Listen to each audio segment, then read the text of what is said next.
¿Ahí está mejor? Sí. Bueno, muchísimas gracias entonces por iniciar. Este ciclo de conferencias del dato de la decisión forma parte de todo el proyecto de gobernabilidad del dato que estamos manejando en la Corporación Hospitalaria. Tiene que ver efectivamente con el ejercicio de aprender todos nosotros a manejar muy bien nuestros datos, a entender cómo funcionan directamente desde nuestros puestos de trabajo y cómo podemos hacer para optimizar esa gestión, logrando tomar decisiones acertadas con datos de calidad.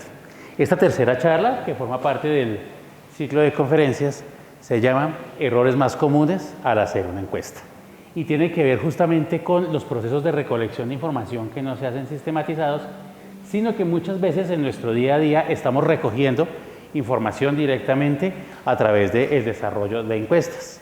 ¿Qué significa eso? Debemos tener competencias, cada uno de nosotros, en desarrollar encuestas, y no solamente desarrollar encuestas, sino en desarrollar buenas encuestas que nos permitan facilitar la captura de información. El proceso de recolección de información es quizás el más importante que tenemos que trabajar, porque ahí es donde vamos a obtener la fuente. Si nuestra fuente tiene datos sucios, si tiene datos contaminados, nuestros análisis finales van a ser contaminados y nuestras decisiones van a ser finalmente erróneas. Por eso, esta tercera charla tiene que ver mucho con los procesos de recolección de información. Como siempre, les recuerdo, la táctica sin estrategia es el ruido antes de la derrota. Nunca estamos evaluando nuestras competencias, todos tenemos grandes competencias, pero nuestro ejercicio debe ser trabajarlas todas al unísono, estar bailando la misma canción. De esa manera podemos estar muy concentrados en nuestro ejercicio de poder hacer trabajos y ejercicios de información válida.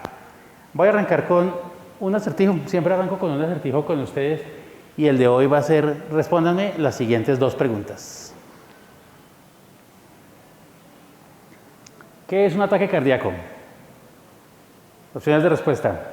¿Sí? No. Segundo, esta pregunta, la segunda pregunta, la vi en el proceso de cardiología. ¿Cuántos ataques cardiales letales ha tenido durante el último año?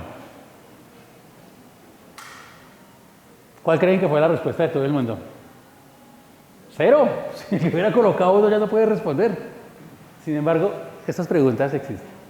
Y uno a veces encuentra que las opciones de respuesta o las preguntas no coinciden con lo que queremos preguntar. Es decir, no podemos obtener información que va directamente desde ahí, porque siempre estamos pensando en lo que nosotros necesitamos. Claro, necesitamos saber cuántas personas han tenido ataques cardíacos en el último año, pero preguntarle al que sufrió el ataque cardíaco y si fue letal, no se puede.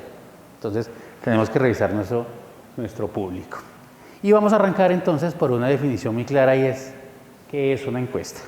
Yo he querido que para estos elementos traigamos varias definiciones, no solamente la primera, sino que pueden existir algunas. Si yo fuera un estadístico formal, una persona que tiene la rigurosidad matemática, digo que una encuesta es una técnica de recolección de datos estructurada que utiliza ¿qué? Un cuestionario para obtener información específica, importantísimo. ¿De quién? De un grupo de personas, que a ese grupo de personas generalmente lo llamamos la muestra. Y con el fin de describir, de analizar y de inferir, es decir, de establecer o extrapolar a toda la población características de esa población determinada. Entonces yo digo, quiero saber cuántas personas que trabajan en Mederi les gusta jugar voleibol. Entonces, ¿qué hago? Simplemente estructuro un cuestionario, me acerco a las personas y obtengo la información que ellos tienen. Como no puedo entrevistar a las 4.000 personas, 4.500 que trabajamos acá, digo, tomo una muestra y sobre esa muestra trabajo. Es una definición muy bonita. Podríamos tener otra definición un poco más de carácter filosófico, un poco menos, digamos, formal, menos rigurosa en estadística, y podríamos decir simplemente que constituye un reflejo de la realidad. Un espejo imperfecto que usamos para intentar ver el pensamiento colectivo. Es una pregunta extendida. Yo realmente cuando tengo una encuesta lo que hago es ampliar una pregunta que tengo en varias preguntas mucho más para enfrentarme a una realidad y reconocer esa realidad que existe.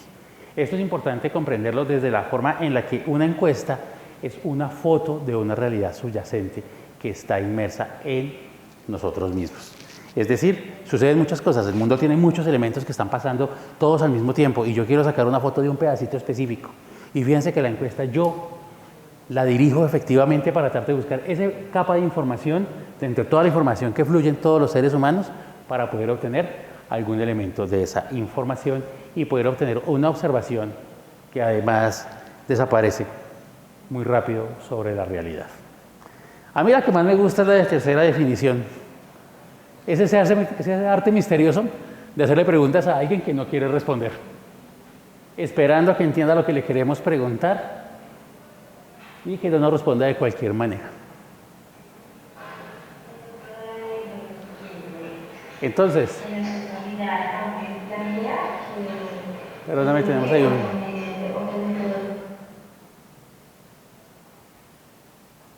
una encuesta al final termina siendo un combate entre entrevistador y entrevistado. El entrevistador tratando de salir rápido de lo que quiere preguntar porque no sabe qué está preguntando, y el entrevistado tratando de salir rápido de la pregunta. Y nosotros, los que estamos aquí diseñando la encuesta, pensando todo, no sabemos qué está haciendo el que está preguntando ni qué está haciendo el que está respondiendo. Y lo peor de todo, acabamos de decirlo, es el punto más crítico de la recolección de la información. ¿Sí? Y muchas veces no tenemos control sobre ese punto de recolección de la información. Si tenemos, por ejemplo, las encuestas de satisfacción, que son unas de las más grandes que se realizan en la institución, imagínense que hay un encuestador que no está aquí sentado, que no sabe muchas veces con qué objetivos está haciendo la encuesta, y le está preguntando a un entrevistado que es un paciente que no sabe por qué le están preguntando. Y con esa información sacamos unos indicadores más críticos de esta corporación, que es el indicador de satisfacción. ¿Qué estará pasando allá? No sabemos. Y por lo tanto, este ejercicio el día de hoy lo que pretende hacer es reducir, no puede eliminar el riesgo de que esa información pierda calidad. Muy bien, si ya tenemos las definiciones, Steven, se me desconectó el... Si tenemos tres definiciones, entonces vamos a pensar un tema respecto a las encuestas. Yo llevo cerca de casi 30 años siendo consultor en la realización de encuestas, y durante los 30 años he escuchado, todavía lo sigo escuchando, es colocar unas preguntas en una hojita y salimos y preguntamos. ¿Sí? Y lo dicen muchas personas. Ahora que existen software de análisis de encuestas, también hay observaciones que dicen como, por ejemplo, no, y es que además de eso, el sistema no las analiza, o las coloco en un forms o no sé qué, y de una vez me salen los resultados. ¿Sí? Vamos a pensar que una encuesta se parece mucho al ajedrez. Todos sabemos mover las piezas, pero no todos sabemos jugar ajedrez. Porque hay tácticas, porque hay estrategias, porque hay jugadas que ya se conocen. Entonces hay que tenerlo muy en cuenta en ese sentido. ¿Por qué? Porque es muy parecido el tema del ajedrez a las encuestas. Y si quieren que miremos el símil, podemos encontrar algunas definiciones, como lo son algunos elementos del ajedrez que he querido utilizar el día de hoy. El primero, la apertura. Nosotros tenemos que elegir cómo empezar. ¿Qué vamos a preguntar? ¿A quién? Porque son las primeras preguntas que toca hacerse, ¿no? ¿Yo qué voy a preguntar? Entonces, voy a hacer una encuesta y mi encuesta quiere averiguar cuántas personas de Medellín juegan voleibol, ¿cierto? Entonces, lo primero que tengo que preguntar es, ¿qué voy a preguntar? ¿Sí? Yo no le voy a preguntar a la gente dónde vive, no le voy a preguntar si tiene perro, no le pregunto qué almuerza normalmente, no, tengo que preguntarle si juega voleibol, ¿cierto? Si practican algún deporte, de pronto tienen unos hábitos de alimentación sanos, pero siempre mirando qué es lo que yo quiero averiguar. ¿A quién? ¿Con qué objetivo? ¿Hacia dónde nos estamos dirigiendo? Porque si yo no tengo claro hacia dónde quiero dirigir una encuesta y pienso preguntar algo, si yo digo, por ejemplo, voy a evaluar el clima laboral de Medellín, pero no tengo claridad qué es clima o cuáles son las dimensiones del clima que voy a revisar o cuáles son los elementos, simplemente arranco mal. Y si coloco a una persona que haga las encuestas por mí, porque de pronto son muchas personas y voy a llevar algunos encuestadores, y no les explico qué se trata, arranco mal. Y si peor aún, le digo a la gente que no lo hagan encuestadores, sino que se autodiligencien, y no le cuento a la gente qué es lo que estoy tratando de averiguar yo con la encuesta, sino que cada uno la llene como le parezca, arranco mal. La apertura siempre es muy importante. Segundo, las piezas son las preguntas. Las preguntas son los elementos claves que nos permiten obtener esa información. Algunas veces colocamos preguntas simples, preguntas sencillas, y algunas veces colocamos preguntas un poco más complejas, que son los diferentes movimientos que tenemos que hacer. Ahora, yo a veces tengo que llevar a la persona, cuando la estoy encuestando, a un determinado camino para llegar a una respuesta. Si yo no voy a preguntar, ya no voy a hablar del tema voleibol. Vamos a pensar que vamos a hacer una pregunta diferente. Consumo de sustancias psicoactivas. Queremos averiguar, supongamos que desde el área de talento humano, qué personas consumen sustancias psicoactivas ilegales. Porque el tinto, el té, la Coca-Cola son psicoactivas. Pero no, pensemos en que vamos a mirar alguna cosa más fuerte. Y yo me quiero acercar a la gente. Yo no puedo arrancar con una pregunta de, ¿usted fuma marihuana? ¿Usted se inyecta heroína? No. Tengo que empezar a preguntarle a la persona algunas cosas mucho más suaves. ¿Cómo son sus hábitos? ¿Con quién convive? ¿Cuál es su red de apoyo? Este tipo de cosas. Para llegar en algún momento a decirle, ¿alguna vez ha escuchado hablar de las siguientes sustancias? ¿Conoce los ácidos? ¿Conoce no sé qué? Hasta que en el momento de pronto, cuando ya llevo las preguntas un poco evolucionadas y he eliminado un poco de los prejuicios de la persona, entonces ya le puedo preguntar si consume o no consume. Yo no me puedo ir con la primera pregunta porque obviamente la gente me va a decir, no, yo no. Hay preguntas que hieren la sensibilidad de las personas, hay preguntas que se puede uno arriesgar. Por eso es muy importante establecer cuáles son nuestras piezas de juego. Y ya teniendo esas piezas y teniendo los elementos, entonces cuando yo establezco una estrategia, y es que yo digo, voy a organizarlas. Si yo voy a evaluar el comportamiento de las personas, si voy a evaluar, no importa cuáles son sus hábitos, ya no pensemos en malos hábitos, cuáles son sus hábitos de salud, cuáles son sus hábitos deportivos, cuáles son sus hábitos de descanso, pues obviamente tengo que llevar una estrategia que me permita a mí direccionar y llevar el curso de la encuesta en un diálogo que estamos haciendo, y es un diálogo indirecto que estamos moviendo. Y fuera de que ya tenemos todos estos primeros elementos, que son los que nosotros nos dicen cómo hemos planeado nuestro juego, llega la cuarta, conocer al oponente. Y es saber a qué persona yo le voy a preguntar. ¿Será que si yo le pregunto a una persona sobre uso de tecnología y esta persona es adulto mayor, le pregunto cuáles son los principales lenguajes de programación que puede manejar? No, seguramente no sabemos qué responder. Él sabe que es un celular, sabe que es un WhatsApp, sabe que son esas cosas. De pronto algunos pueden profundizar en los temas, ¿sí? Pero no es lo mismo. Ahora, si yo me dirijo a un grupo de ingenieros porque quiero mirar cuáles son sus principales modelos de análisis de datos que trabajan, o a ustedes que han venido avanzando en este proceso, puedo profundizar un poco más la calidad de las preguntas. Siempre hay que conocer cuál es el contrincante para que el juego tenga resultado. Porque si no, lo que va a pasar es que si el contrincante o el oponente se nos confunde o se nos aburre, nos abandona el juego y no obtenemos resultados. Y después de que tenemos todo eso, va a haber una charla un poco más adelante sobre este tema, ¿qué vamos a hacer con todos esos datos? Ya lo dije en algún momento, lo vuelvo a repetir aquí. He trabajado bastantes años en consultoría y una de las principales consultorías que yo realizo es la siguiente. John, hicimos una encuesta y tenemos una cantidad de hojitas firmadas y diligenciadas y ahora no sabemos qué hacer con eso. ¿Qué podemos sacar? ¿Qué querían averiguar? No, la escala de satisfacción de los clientes. ¿Y preguntaron la satisfacción? No, le preguntábamos dónde vivía y qué le gustaba. Entonces, muchas veces tenemos que mirar qué tenemos que hacer con los datos después de haber terminado. Y finalmente, hay que mirar que las preguntas se hagan en el orden correcto. Todo ese ejercicio todavía es un ejercicio de contextualización en el cual no voy a profundizar mucho, pero tenemos que mirar efectivamente que hagamos buenas preguntas. Y el hacer buenas preguntas es el que nos tiene que favorecer. La formulación de una pregunta es mucho más importante que la respuesta.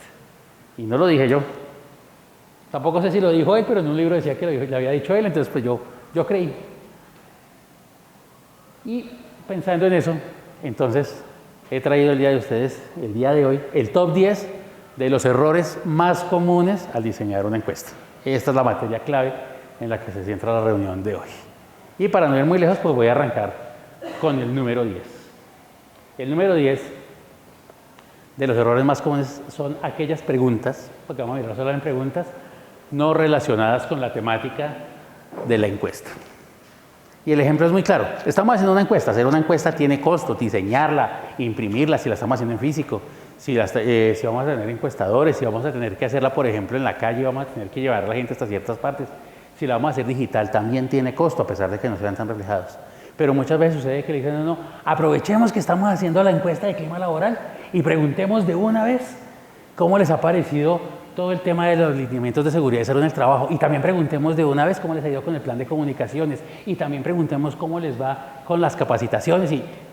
Y preguntan tanta vaina que al final el tema principal, que era la encuesta, que iba a ser clima organizacional, se perdió por allá entre toda la información que tienen. Es un poco molesto porque las encuestas se alargan mucho y uno se cansa de responderlas. Entonces, pues muchas veces meter más preguntas, pues no nos sesgan, no nos cambian los resultados, no nos implican, pero se vuelve incómodo que le estén preguntando a uno más cosas que le están preguntando. Y si no sucede muchas veces que uno está haciendo una encuesta y el jefe dice, ay no, y ya que la metió ahí, métale una preguntita de tal tema. Terrible.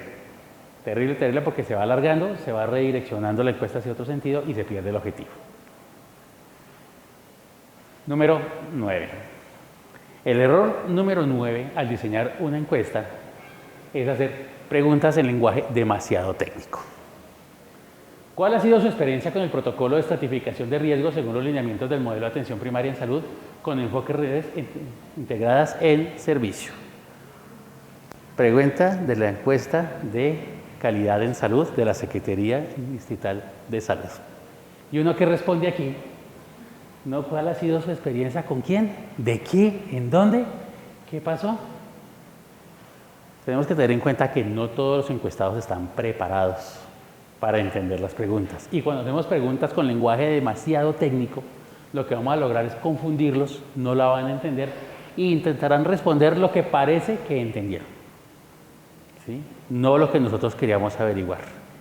Por eso hablaba hace un momentico de reconocer a nuestro público, porque es que reconocer a nuestro público favorece la posibilidad que tenemos nosotros de que realmente podamos redactar las preguntas en un lenguaje que las personas puedan entender. Por lo tanto, no hagamos preguntas en lenguaje técnico. Está en la posición 9 porque de todas formas la gente trata de apoyarlo. En la posición número 8, me quedan bonitas las animaciones, ¿sí o no? Tenemos las preguntas ambiguas. Supongan que ustedes conocen a alguien, están saliendo, y esta persona les pregunta antes de formalizar algo, ¿estás viendo a alguien? Y uno piensa, juepucha, ¿me estará preguntando si estoy viendo a alguien más? ¿Me estará preguntando si estoy viendo a algún psicólogo o algún especialista, que si estoy yendo a terapia? ¿O me estará preguntando que si tengo alucinaciones y veo fantasmas? Muchas veces hacemos preguntas de carácter ambiguo. En un ámbito hospitalario, muchas veces hacemos preguntas como ¿a qué se dedican? Y uno dice, ¿a qué me dedico? ¿Qué? ¿Los fines de semana? ¿A qué trabajo? ¿Qué estoy haciendo? ¿Sí? O hacemos preguntas como ¿cuál ha sido, no sé, cuál ha sido su comportamiento en el último mes? Y un comportamiento relacionado a. Y a veces no damos el contexto suficiente. Puede ser que tengamos personas que están hablando de hábitos alimenticios y no lo preguntamos. Entonces, ¿cuál ha sido su comportamiento? No, bien, yo me he portado bien, llego a la casita temprano, no salgo casi a rumbear. No, es que la encuesta es de nutrición. Ah, gracias. Entonces, muchas veces hacemos preguntas de carácter ambiguo. Número 7. Son preguntas que tienen dobles negaciones. Esto es muy común, este es un error muy, muy común. ¿No está usted en desacuerdo con que la atención no fue del todo satisfactoria? Y uno, sí que, sí no estoy de acuerdo, o no, sí estoy de acuerdo. No sé. ¿Sí? Regla fundamental. Me la enseñaron a mí en la carrera de estadística hace más de 30 años. Nunca pregunte con una negación y respuestas de sí o no. Las dobles negaciones están completamente prohibidas. Pregunte, ¿está de acuerdo con la atención? Sí o no, pero no introduzca dobles negaciones, porque es que las dobles negaciones nos generan mucha confusión, enredan muchísimo al encuestado y nunca saben realmente qué responder. ¿Sí? Y la clave fundamental, lo voy a decir aquí que no estamos sino poquitos presentes hoy, más como 60 personas que están conectadas en el Teams. Siempre asumamos que el coeficiente intelectual del entrevistado es 20 puntos más bajo del promedio que pueden tener. Entonces, tengamos claridad de que no lo queremos confundir. Y pues obviamente aumentan el error de la respuesta, aunque la gente no se quiere equivocar. Fíjense que hasta este punto que vamos en el punto número 7, lo que ha sucedido es que el encuestado se confunde. No hemos hablado de un elemento fundamental y es que el encuestado quizás quiera dañar la encuesta. No voluntariamente, pero quizás la quiera dañar. ¿Sí? Un ejemplo, la encuesta del CISBEN. Cuando se va a la encuesta del CISBEN y llega el CISBEN a hacer la encuesta y a hacer la evaluación y a mirar cómo está todo, ¿qué hacen las personas? Esconden el televisor, se pasan para la piecita más desocupada y dicen, no, es que, así sean dueños de la casa, no, es que yo vivo aquí en esta piecita en arriendo y aquí no tengo nada, duermo en esa cobijita en el piso. ¿Por qué? Porque necesita demostrar que tiene menos para que le dé mejor puntaje en el CISBEN y pueda recibir mayor beneficio. También nos puede suceder lo contrario, y es que tenemos el entrevistado chicanero. El que uno le pregunta, por ejemplo, ¿Usted tiene casa? Uy, sí, yo tengo un casero. No, no, no, eso tiene como 400 metros cuadrados. Eso, pues el garaje de los 12 carros no me alcanza todavía porque compré uno nuevo. Si uno va a mirar encuestas, sobre todo si trabajamos, por ejemplo, en investigación de mercados, existen deseos que van dentro de la mentalidad del entrevistado en querer cambiar su realidad para demostrarle al entrevistador una realidad diferente. Y aquí voy a entrar en una frase que quiero que recuerden, la iba a colocar en la presentación y se me olvidó, porque nosotros preguntamos con el cerebro, pero el entrevistado responde con el corazón. Cuando suceden estas dobles negaciones, dejamos al pobre entrevistado haciendo allá cuentas mágicas de qué está pasando. Error número 6. Las preguntas con las escalas incorrectas. Estas me encantan y son muy frecuentes en Medellín. En una escala del 1 al 10, ¿qué satisfecho se encuentra con la atención prestada? Pésimo, malo, regular, bueno, excelente. Primero, no hay una escala de 1 al 10. Segundo, yo debería haberle preguntado poco satisfecho, satisfecho, muy satisfecho. ¿Sí? A veces decimos nosotros calificación del FR, no sé, de la medida FR de, ¿cómo es que se llama esto? Nutriferia. ¿Sí? Y nos sale bueno, regular o malo. Y uno dice, ¿realmente son esas escalas que yo debería utilizar? O debería estar muy contento, no tan contento, no tan... Siempre la escala muy asociada a los temas que nosotros tenemos. Y siempre, aunque no lo coloqué aquí, la escala debe ir en un orden.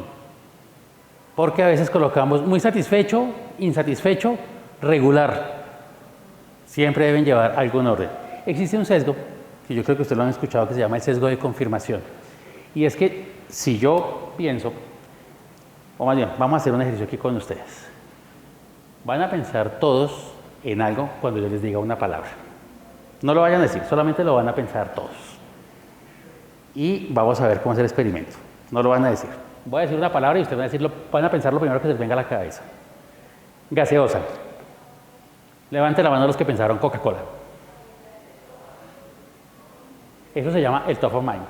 El top of mind es aquello que lo primerito que uno tiene en la cabeza, es lo primerito que le llega a uno cuando estoy diciendo eso. Si no estoy yo aquí haciendo una encuesta ni estoy diciendo esto, sino que llego al restaurante, ustedes van a almorzar y les digo, ¿qué quieren tomar? Hay gaseosa. Mucha gente dice automáticamente Coca-Cola. ¿Por qué? Porque la publicidad se ha encargado de colocar esa palabra Coca-Cola en la cabeza, en el top of mind, en la parte de arriba de la mente, para que sea lo primero que la gente compre. Si yo le voy a decir a la gente, ¿cuál de estas opciones prefiere para irse a viajar? Y coloco la lista. Voy a pensar en municipios cercanos a Bogotá. Melgar, Tocaima, La Vega, Villeta. Si las coloco en ese orden, la gran mayoría de la gente va a escoger la primera, Melgar. Si yo cambiara el orden y les dijera Villeta, Tocaima, La Vega, Melgar, Villeta pasa a ser la primera. ¿Por qué? Porque es la que está de primeras en la lista. Muchas veces cuando hacemos estas encuestas, la gente siempre va a escoger la primera, o porque les da pereza responder, o porque fue lo primero que les quedó cuando llegó. Por eso, muchas veces en las opciones de los formularios colocamos opciones aleatorias, para que a todo el mundo le salgan en diferente orden, y de esa manera eliminamos ese sesgo de confirmación, que es el que pasa en el primer elemento. Cuando trabajábamos con encuestas físicas, en vez de colocar una lista completa, les hacíamos una tarjeta circular que la gente pudiera jugar con la tarjeta circular, y de esa manera eliminábamos las características de las preguntas. Aquí estas ya empiezan a introducir entonces un sesgo sistemático. Este ya no es tanto emocional como de la lógica que viene ahí, y es que la percepción cambia del momento en el que nosotros estamos mirando los resultados. Eso efectivamente relacionado con la forma en la que yo presento la pregunta y la forma en la que el entrevistado me va a responder. Claro, falta mirar varias cosas, y es, si yo soy el entrevistador, ¿cómo voy a llegar a la gente? Sí. Y yo puedo llegar a la gente con cierta autoridad. Digo, no, es que yo soy el de las encuestas, sí, yo soy el que sé. Y la persona puede generarle rechazo a uno o puede asustarse. Y responde lo primero porque de pronto no se pone más bravo. ¿Sí? O simplemente dice, no, yo esto no lo respondo, o le responde de mala gana porque la persona tiene actitud. ¿Sí? Ahora, estamos hablando de un hospital donde trabajamos algunos elementos, pero ¿qué pasaría si yo trabajara, por ejemplo, con encuestas de intención política? Y en las encuestas de intención política resulta que es que yo soy petrista y el que voy a mirar es uribista. y entonces yo quiero convencerlo de que Petro es mejor y sesgo el enfoque hacia donde yo quiero que él responda. Error número 5. Preguntas que asumen y suponen cosas. Salen encuestadores a la calle y le dicen, bueno, es que quiero averiguar cuál es la marca de su carro. No, yo tengo una bicicleta y de segunda. ¿Sí? ¿Por qué? Porque empezamos asumiendo que la persona tiene carro y que todos los entrevistados tienen carro y no dejamos una opción de respuesta que diga, no, ninguna. Simplemente lo estamos colocando ahí, asumiendo suposiciones. ¿Puedo hacer preguntas un poco más complicadas? Claro que sí. Podría preguntarles a ustedes, por ejemplo, ¿cuántas veces, no creo que esa la tengo adelante, ¿cuántas veces se han llevado ustedes elementos de la oficina para su casa? Entonces pueden decir, no, muy pocas veces, algunas veces, muchas veces, y no dejo la opción nunca. Ahí estoy suponiendo que siempre han llevado las cosas, no dejé una opción de nunca, no lo dejé. Asumimos a veces muchas suposiciones y cuando trabajamos con pacientes también asumimos mucho. ¿Sí? Fecha de su último infarto. ¿Sí? O, aún mejor, ¿sí? Fecha en la que dejó de tomar medicamentos. Y dice el paciente, entonces que a mí nunca me han formulado nada para ese tipo de malestar. No, pero responda a la pregunta, pero ¿cómo la respondo? No podemos suponer nada porque no sabemos claramente. ¿Sí? Claro, si yo estoy trabajando con unos pacientes, por ejemplo, diabéticos, puedo decirles fecha de su último fecha de su diagnóstico, porque ya tenemos un límite establecido sobre la población, ¿cierto? Pero muchas veces decimos, por ejemplo, abierta a población general, no a un grupo específico, fecha del último diagnóstico, ¿de qué? De su diagnóstico de diabetes. O asumir, por ejemplo, que, y pasaba en la encuesta de seguridad del paciente, cómo es el manejo con su jefe de área cuando encuentran eventos adversos en su proceso. Los que estamos en las áreas administrativas nunca tenemos un evento adverso porque no trabajamos pacientes. Sin embargo, estaba la pregunta de respuesta obligatoria, asumiendo que todos en la vida hemos trabajado un evento adverso, cuando hay personas que llevan muchos años en esta corporación sin haber tenido que presentar ninguno. Y nos están obligando a dar respuestas de cosas que no sabemos, introduciendo ruido en la encuesta. Error número 4. Preguntas incómodas. Las preguntas incómodas, por eso porque no les hice el ejemplo con la otra, porque es que iba a colocar esta. ¿Con qué frecuencia usted ha fingido una enfermedad para obtener atención médica, medicamentos o evitar responsabilidades laborales? Puede ser que todos lo hayamos hecho. No voy a decir que sí, no voy a decir que no. El anterior error decía, no supongamos. Pero, ¿quién les va a responder esto? Cuando vamos al médico nos hacen preguntas como, ¿cuántos compañeros sexuales ha tenido en el último mes? Y uno, algunos vemos en la penosa obligación de decir que 0, que también nos hace quedar mal. Entonces, tenemos que pensar muy bien que a veces hay preguntas que son muy incómodas, que de pronto en un contexto de salud las hace el paciente con el médico en espacios cerrados y privados, pero que a veces no se pueden colocar en alguna encuesta, mucho más en encuestas tanto, pues digamos, electrónicas como encuestas abiertas. Preguntas relacionadas con comportamientos, adicciones, orientación sexual, todo este tipo de cosas son preguntas que uno tiene que saber muy bien cómo las va a manejar y si realmente tienen un enfoque hacia allá. Número 3. Preguntas con prejuicio. Y aquí yo ya cometí un error con eso porque yo estaba diciendo que porque era adulto mayor no le podíamos hacer preguntas de tecnología. Señores y señoras, eso es un prejuicio. Eso es pensar que todos los adultos mayores no saben manejar nada más que un celular y el WhatsApp, y algunos no saben. ¿Sí? Encontramos una pregunta como esta, también Secretaría de Salud. ¿Cree usted que a pesar de sus limitaciones, los pacientes de las zonas rurales pueden entender las indicaciones médicas correctamente? El que hizo esta pregunta de una vez ya está diciendo que es que las personas de zonas rurales tienen limitaciones, y esto es un prejuicio. ¿Sí? ¿Cree usted que es que los adultos mayores, sí, a pesar de que no saben bien cómo funciona el sistema de salud, pueden pensionarse? ¿Sí?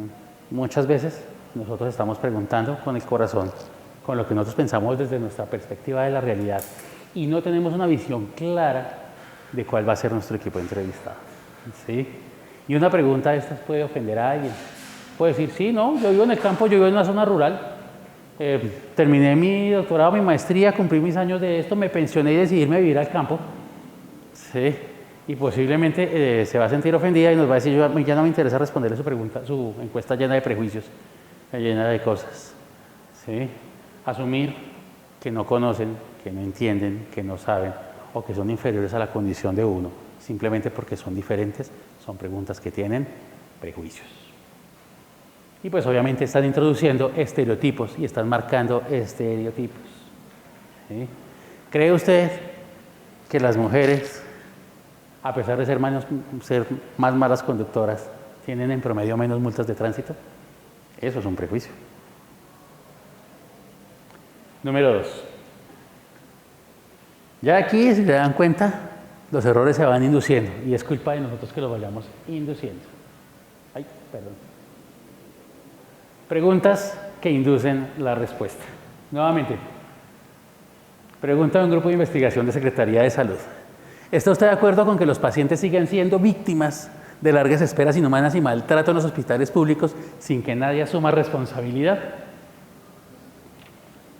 En más de la mitad de la pregunta ya le di la respuesta. Pues claro que no voy a estar de acuerdo porque pobrecito el paciente, porque lo que hice fue, con mi pregunta, llevar el discurso para que el entrevistado asumiera una posición que era la posición que yo quería que respondiera. De eso tenemos un ejemplo bien cercano, que fue la consulta sobre la reforma al trabajo, la reforma laboral. Las preguntas de la reforma laboral iban enfocadas, ¿está usted de acuerdo con que deberíamos favorecer a las pobres y tristes, demacradas y malvivientes personas que trabajan de forma ambulante para que se mejoren sus pobres, tristes, lamentables y malvivientes condiciones de vida? Pues hombre, nosotros en la sola pregunta inducimos la respuesta porque llenamos la pregunta de una cantidad de elementos que orientaban la respuesta. Y tenemos preguntas que inducen la respuesta y están redactadas muchas veces de forma tan sutil que uno como que no alcanza a darse cuenta que lo están inclinando a uno a una posición de la que estamos hablando.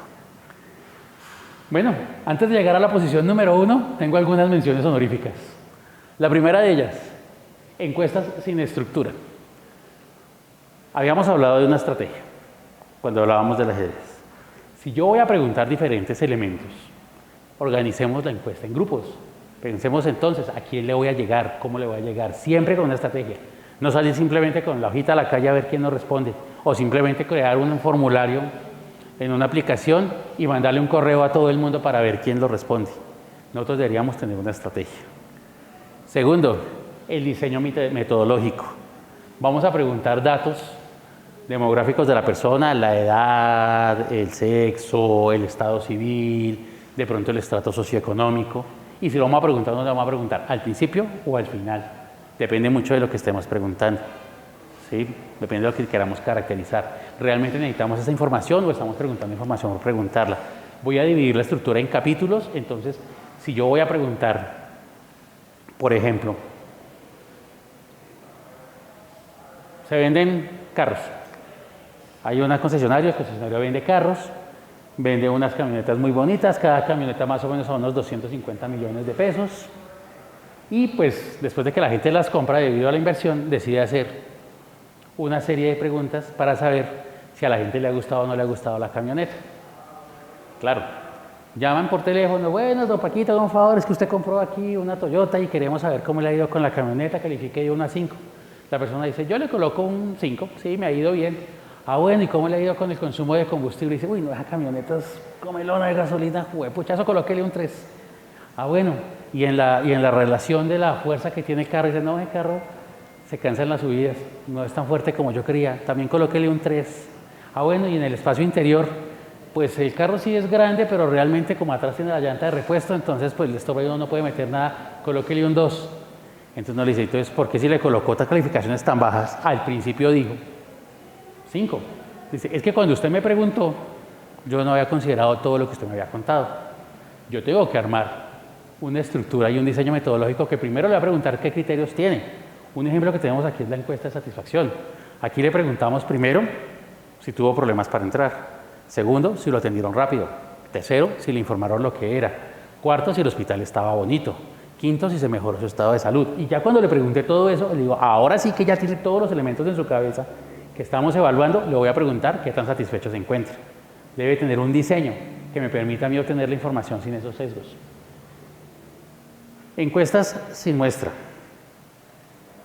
¿A cuánta gente tengo yo que preguntarle para saber o para poder extrapolar esa información a todo el mundo? ¿Será que con preguntarle a 5 personas es suficiente o será que necesito preguntarle a 50? Existen fórmulas matemáticas, hay una charla también que vamos a mirar luego de cómo se calcula un tamaño de muestra. Esa va a ser un poquito pesada, matemática la lata, pero tengo que mirar una muestra. Pero no solamente es el tamaño de la muestra, sino cómo voy a componer yo esa muestra. Si yo voy a hacer una encuesta en Mederi en la cual quiero saber consumo de sustancias psicoactivas, no solamente debo mirar cuál va a ser el tamaño de la muestra, no sé si son 50, 100 o 250 personas o 200, sino cómo las voy a dividir, cuántas de esas 200 que voy a mirar son asistenciales, cuántas son administrativas, cuántas están trabajando en urgencias y cuántas están trabajando en hospitalización. El diseño muestral no solamente es el tamaño de muestra, sino cómo yo estructuro esa muestra y cómo equilibro esas cargas para que efectivamente no me queden respondiendo de las 200, 180 personas de enfermería y 10 de otros procesos. Y una que es muy común, el exceso de preguntas abiertas. Esa me encanta. Hagamos las preguntas abiertas y ahí miramos qué nos responden. Vayan a analizar ustedes preguntas abiertas. Vayan a analizar. Muchas veces en los cuestionarios o en las charlas salen preguntas como ¿qué observaciones tienen? Una que sucede en talento humano. ¿Qué observaciones tiene sobre el proceso de capacitación? De 800 personas que tuvieron proceso de inducción el año pasado, más o menos tuvimos unas 750 respuestas que decían ninguno, porque no querían observar nada, pero les dejaron la pregunta como obligatoria. Entonces, muchas veces el exceso de preguntas abiertas no nos aporta información porque esa información no se puede analizar o simplemente al ser abierta puede llegar cualquier cosa y a generarnos todo el ruido. Todo lo que hemos visto aquí no pasa allá. Bueno, sin ir más lejos, vámonos al número 1. ¿Cuál es el principal y el más grande de todos los errores? Preguntas con opciones de respuesta no exhaustivas. Entonces, ¿cuál de los siguientes cargos define su rol en la empresa? Director, jefe, coordinador. Cuando más del 80% están por debajo de línea coordinador, profesionales, auxiliares, analistas. Y no quedó la opción. Preguntas. ¿Cada cuánto se realiza usted, cada cuánto sale usted a pasear, a almorzar fuera de casa? Y las opciones son una vez a la semana, menos de una vez al mes, menos de 2 veces al año. Y uno dice, yo salgo más o menos como 2 veces al mes y no está la opción de respuesta. Porque cuando miramos las categorías, nunca quedó huequito o quedan solapadas. Entonces, ¿cada cuánto sale a almorzar fuera de casa? 2 o 3 veces al mes, más de una vez por semana. Esas dos ya son la misma respuesta. ¿Sí? Y quedan unas sobre las otras. Y es porque no dejamos opciones de respuesta. ¿Y por qué es la peor? Porque en las otras todavía que había una intención de poder responder, si trató de responder algo, aquí ya no se puede. No encuentra ninguna. Aquí obligamos a la persona a que mienta, a que ya diga lo que no es, porque aquí no le dejamos la opción de respuesta. ¿Sí? Le dicen a uno, ¿cuándo fue que qué? ¿Tuvo algún evento adverso último con su paciente? Yo de administrativo y me colocan opciones de fecha y no me dejan una opción ninguna, no las puedo tener. Entonces la peor situación es cuando hay opciones de respuesta no exhaustivas. Pero tengo un caso que está fuera de concurso, también real. Las preguntas eternas, las preguntas que nadie puede entender. Considera que a la luz de su experiencia personal reciente en el sistema de atención hospitalaria, los mecanismos de coordinación interinstitucional han contribuido de manera significativa a mejorar no solo la percepción subjetiva de la calidad asistencial, sino también los indicadores operativos que, aunque a menudo son invisibles para el paciente, determinan en gran medida el resultado del proceso clínico administrativo. What the fuck? ¿Qué me están preguntando? ¿Me están induciendo a la respuesta? ¿No me están dando opciones exhaustivas? ¿Me están colocando una cantidad de calores emocionales? Si vamos a hacer unas preguntas relacionadas, por ejemplo, con la seguridad del paciente, yo no necesito colocar en las 5 preguntas de la encuesta respecto al proceso de seguridad del paciente y pegarlo otro. Eso yo lo puedo quitar porque es que ya en el título dice. ¿Sí? Trato de acortarla. Realmente una pregunta no debería tener más de 10 o 12 palabras. No debería ir más lejos. ¿Sí? ¿Cuál considera usted que es su nivel de satisfacción complicado? No, nada. ¿Sí? ¿Cuál es su satisfacción respecto a? Y el tema. Y la respuesta, aún mejor, la respuesta no debería tener más de 5 palabras. ¿Sí? Porque si yo le digo, sí, considero que los distintos niveles de articulación, ahora piensen lo siguiente. Esta pregunta que está acá, en algún momento se va a convertir en un gráfico. ¿Sí? Supongamos que sea un gráfico de pie con 2 respuestas. ¿Cuántos dijeron que sí? ¿Cuántos dijeron que no? Y tenemos que colocarle una etiqueta que diga sí o no. Yo no le puedo colocar todo esto al gráfico, porque me va a quedar una letra chiquitica, y si lo vimos en la primera charla de esta serie de esto, ese texto no nos va a poder mostrar nada. La respuesta debe ser sí o no, y no vamos a enredar al entrevistado. Muy bien, compañeros, entonces hablemos ya, que vieron este top 10 de los peores errores. ¿Cuáles serían las mejores prácticas que podemos trabajar? Primero, revisen la estructura general de su encuesta. Háganlo bien, mírenla que esté completa, que tenga todos esos elementos en el orden que nosotros hemos mirado, que sí tenga como una coherencia, que lo hagan desde esa pregunta. Revisen que las preguntas sean claras, que las entienda todo el mundo, concisas, que vayan a lo que estamos preguntando y precisas, que no generen ambigüedades. Que efectivamente, si yo le tengo que preguntar a la gente si usa gafas, la pregunta debe ser, ¿usa gafas? Y se acabó, no tenemos que ir nada más allá. Tercero, que exista un orden, que exista un discurso, que estamos contando una historia, que estamos hablando de algo dentro de la encuesta y que estamos guiando hacia unas respuestas que queremos obtener. No guiando la respuesta, guiando el camino de lo que la persona queremos averiguar. Validen las escalas y que efectivamente las escalas estén completamente asociadas a lo que es. Que si le pregunta a uno, ¿usted conoce el sistema general de salud? Las opciones de respuesta no sean bueno, regular y malo, sino que son sí o no. Si yo le digo de 1 a 5, que la escala diga 1 a 5. Si yo digo de 0 a 11, que estén de 0 a 11. Y revisen las muestras. Revisen siempre que las muestras sean. No voy a entrar en detalle de las muestras que les digo porque vamos a hacer una charla sobre el tema de cómo validar una muestra, de cómo inferir las cosas. Y si es posible, que sería lo más recomendable, hagan una prueba piloto. No les va a dar resultados.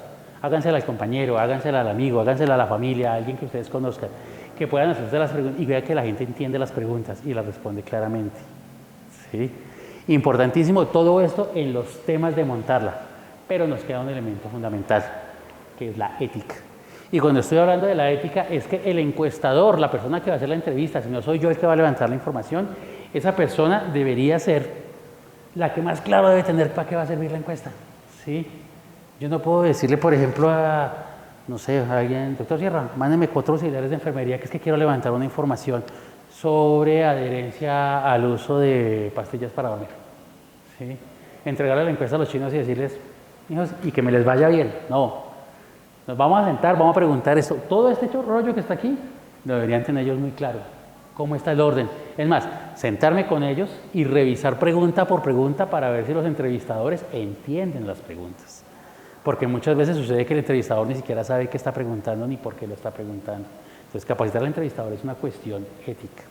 Va a suceder muchas veces que cuando uno hace la pregunta, no todos los entrevistados la van a entender. Y uno, por reacción humana, normalita, lo que hace es preguntarle un poquitico más fuerte. Entonces, ¿usted toma medicamentos para la hipertensión? ¿Cómo así? Pues que si usted toma medicamentos para la hipertensión. No, ya no me entendió la primera vez, no le va a funcionar la segunda. ¿Sí? No, es que hay personas que tienen la tensión alta y pues les formulan medicamentos y queremos saber si usted es de esas personas para eso. Le explico la pregunta. Si el entrevistador no sabe qué le están preguntando, pues no lo va a tener tampoco tan claro. Neutralidad emocional, tanto en la pregunta como en la respuesta. Imagínense que estamos trabajando con el grupo de personas de 24 y se les quiere preguntar efectivamente con cuántas parejas sexuales han estado durante los últimos 6 meses. Y llega y nos dice una muchacha 12 y uno, uy, esta vieja sí es muy... No es problema nuestro, no podemos hacer gestos, no podemos hacer reacciones. La ética nuestra debe ser completamente neutral. Si uno le pregunta a alguien que si consume alcohol y uno asume su posición y dice, no, es que yo como que... Yo sí con el alcohol no la voy. No, ese comentario no le interesa al entrevistado. Que yo tome o no tome alcohol no es problema de esto porque lo estoy entrevistando es a él. Yo simplemente tengo la función de recoger la información. y por lo tanto debo asumir un papel ético de neutralidad emocional, tanto en la pregunta como en la respuesta. Respetar completamente las posiciones, las actitudes y los conocimientos del entrevistado.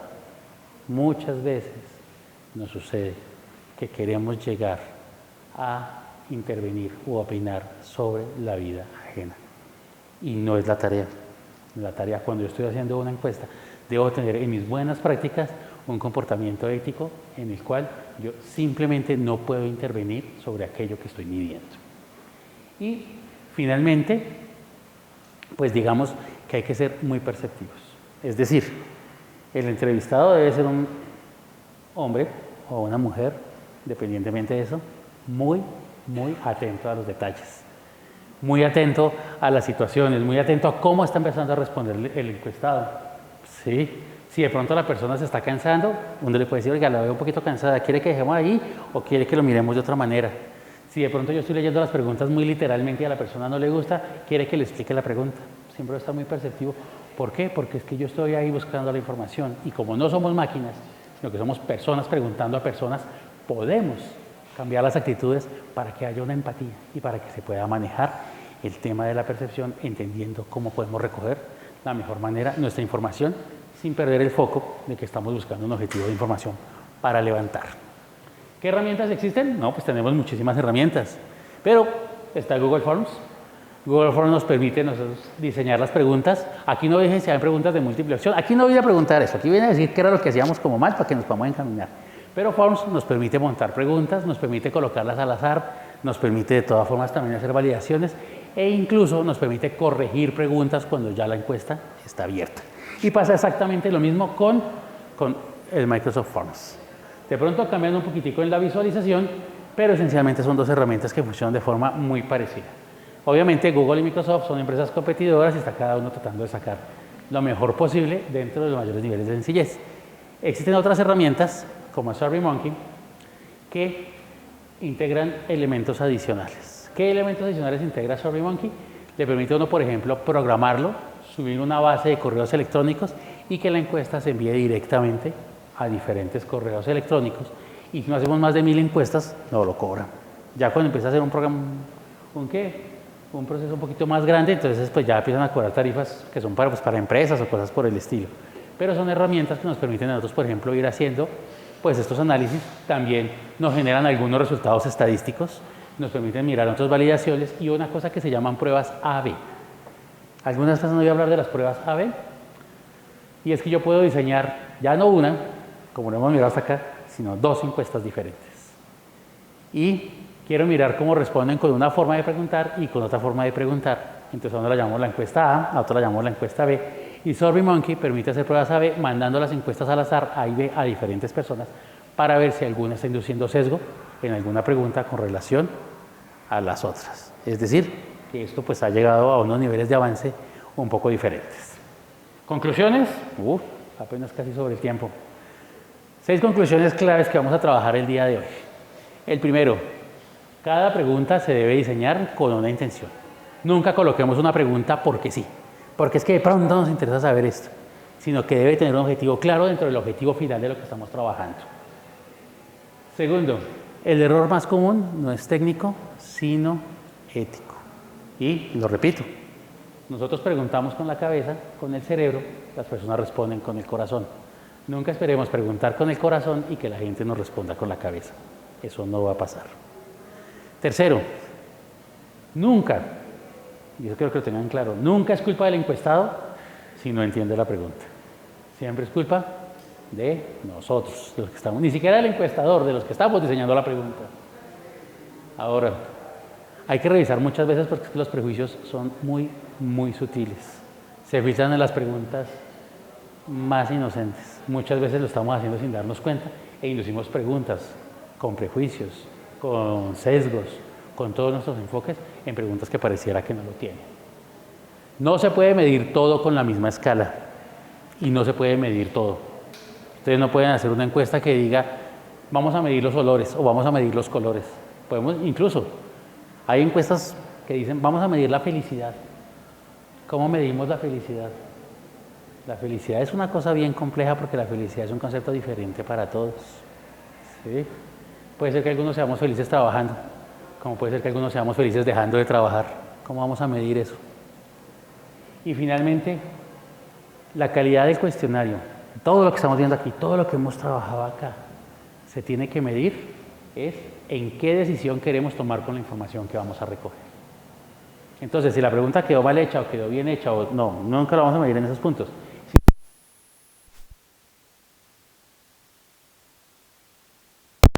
¿Qué tanto sabe la gente sobre la seguridad de salud del paciente? Yo quiero medir qué tanto juega voleibol o qué tanto le gusta el voleibol. Siempre la calidad se va a medir al final, cuando yo tengo los datos y sé qué objetivo estaba buscando. No sé si pregunté bien o pregunté mal. Hasta aquí. ¿Alguna pregunta? Sí.